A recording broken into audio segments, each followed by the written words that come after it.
Recorded Books presents Harlem Godfather, The Rap on My Husband, Ellsworth Bumpy Johnson, by Mayme Johnson and Karen E.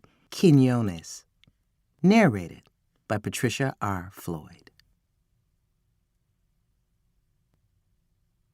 Harlem Godfather, The Rap on My Husband, Ellsworth Bumpy Johnson. Foreword by Shannon Holmes. Underworld organized crime figures from other ethnic groups have long been held in high esteem for their criminal exploits, evidence of which can be seen throughout every media outlet, from magazines, books to film. These criminals are well documented throughout the annals of history. Hollywood has especially taken up position to glamorize and romanticize their life stories, making a handsome profit in the process. Movies depicting these Caucasian criminals, many of which, like The Godfather, are considered American cinematic classics.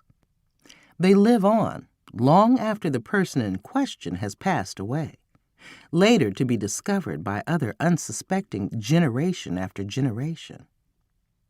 Even today, urban youths have taken such a liking to the criminal lore that even some rappers and producers have adopted their monikers in part or in whole, i.e. Irv Gotti, as an alias. It is rare, if ever, that such an honor is bestowed on an African-American gangster. But if there was a black criminal who deserves that tribute, then that person would be Ellsworth Bumpy Johnson. Before there was a Nicky Barnes, Guy Fisher, Freddie Myers, or even modern-day drug lords like Alpo and Rich Porter, there was Bumpy Johnson, the Harlem Godfather. Nowadays, the streets of Harlem languish in a state of uncertainty. With the drug game in shambles, there is no clear-cut leader on the streets. There is no organization that exerts total control.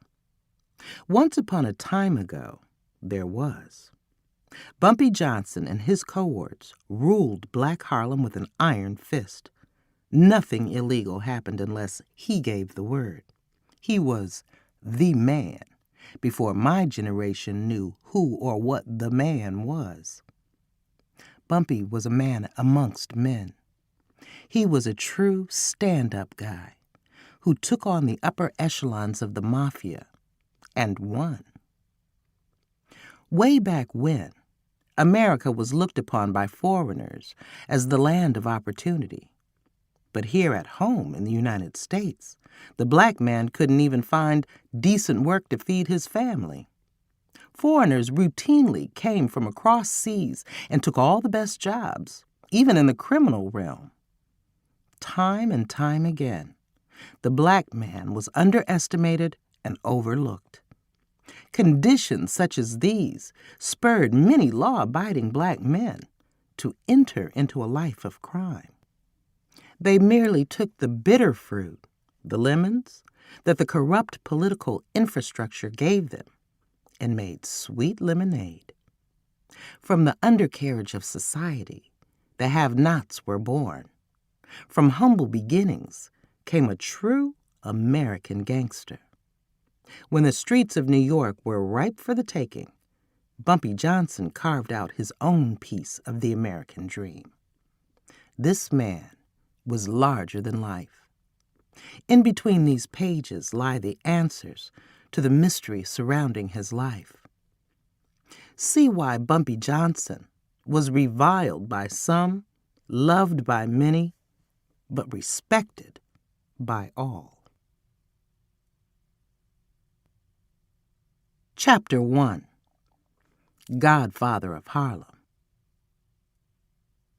It wasn't unusual for a gunshot victim to be wheeled into the operating room of Sydenham Hospital in Harlem in 1952, especially... To keep listening to this audiobook, I've left you a link in the description so you can do it, at no cost thanks to Audible's 30-day free trial.